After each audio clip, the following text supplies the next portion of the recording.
En los primeros siglos, cuando los gobernantes deseaban dar a conocer sus decretos, enviaban a los heraldos o pregoneros a gritar en las plazas públicas más frecuentadas lo que el monarca había decidido. Por lo común eran malas noticias. Nuevos impuestos, órdenes para que los jóvenes se integraran al ejército o al servicio del rey, prohibiciones para entrar o salir de su territorio.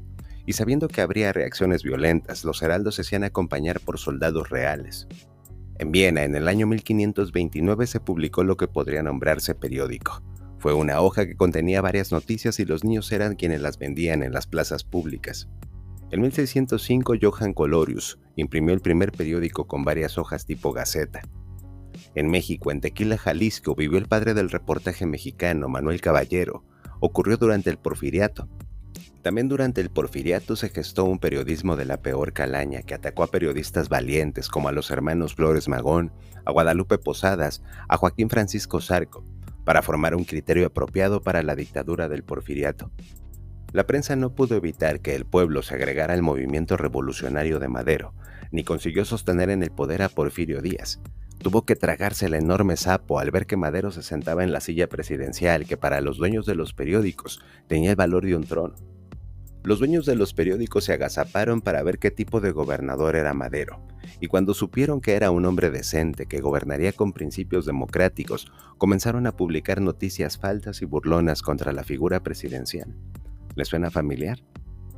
No hubo día en que los periodistas no publicaran algo infame contra Madero y su gobierno, pero no se limitaron a eso, también presionaron a gente cercana a Madero para orillarlo a separarse de Francisco Villa y de Emiliano Zapata.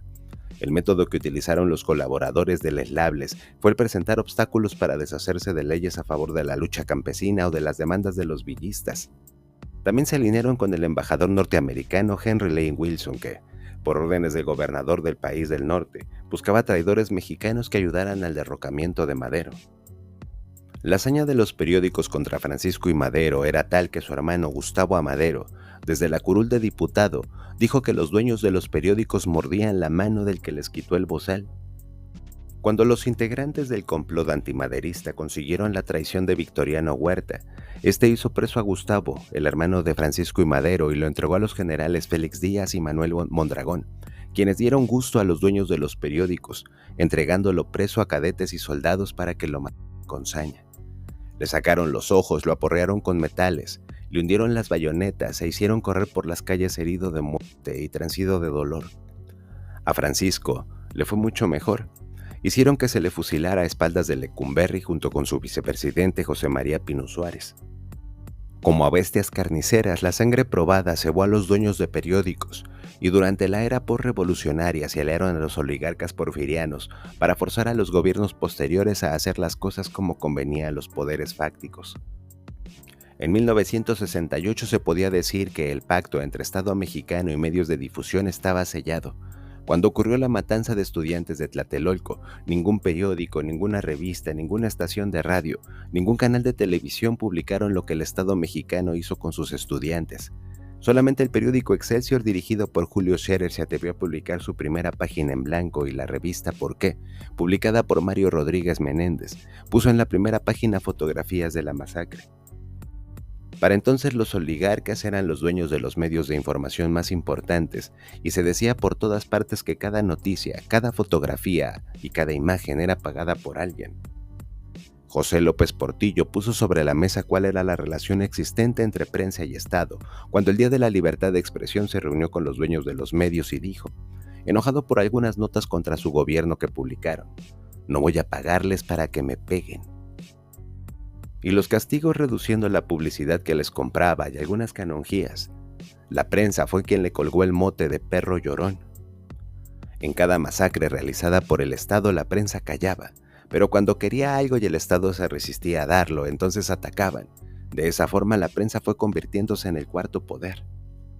En 1995 alabaron a Zedillo por el Fobaproa y en 2000 aplaudieron la llegada a Los Pinos de un payaso mal hablado llamado Vicente Fox y publicaron orgullosamente las fotografías e imágenes cuando se empinó a besar el anillo papal.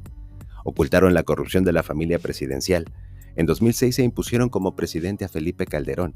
Callaron los miles de muertos a cambio de regalos, carreteras, hospitales, gasoductos, cárceles, aeropuertos, señales de televisión e internet y telefonía. Y le compraron la presidencia a Enrique Peña Nieto para que les permitiera romper la piñata con las reformas estructurales, que pondrían en sus manos la educación, la salud, la condonación de impuestos institucionalizada. La influencia del Cuarto Poder en la vida pública de México llegó a tales dimensiones que Televisa y TV Azteca eran dueños de grupos de legisladores en el Congreso de la Unión que hacían las leyes especialmente para ellas, para las televisoras. Evitaron 2 veces que AMLO obtuviera la presidencia del país. No lograron evitarlo una tercera vez. Y con la llegada de Andrés Manuel López Obrador en 2018 al poder, que consideraban suyo en exclusiva, hicieron lo que sus antecesores porfirianos. Se agazaparon para ver qué tipo de gobernante era. Hubo uno que se atrevió a intentar sobornarlo contratando a Carmen Aristegui, que se hallaba en el exilio por culpa de Felipe Calderón y de Enrique Peña Nieto. AMLO aplaudió el hecho, pero no entregó el chayote que Grupo Radio Fórmula esperaba. Entonces quedó claro que AMLO era como Francisco y Madero, por lo tanto, le darían un trato igual o similar. Lo atacarían, se burlarían de él, de su familia, y harían que el pueblo lo aborreciera y entonces lo derrocarían. El pueblo no se arrepintió de elegir a AMLO como presidente. Lo amó cada día más y entonces el Cuarto Poder quedó reducido a lo que ha sido siempre. Un grupo de mentirosos, ladrones, chantajistas, extorsionadores, corruptos, limosneros, con la mano enguantada. Y si alguna duda les quedaba, el pueblo se lo ratificó el 2 de junio de 2024 cuando votó masivamente por Claudia Sheinbaum, por Morena y por la reforma al Poder Judicial. Sin embargo, el Cuarto Poder no ha muerto. Está allí, agazapado atrás de los micrófonos, atrás de las pantallas, atrás de las páginas de los periódicos, en los troll center, en todas las redes sociales y está esperando a que el pueblo se apendeje para volver a atacar. Si llegaste hasta aquí, gracias por ver. Apóyame suscribiéndote, comenta, deja tu me gusta y comparte. El que no conoce su historia está condenado a repetirla. Prohibido olvidar.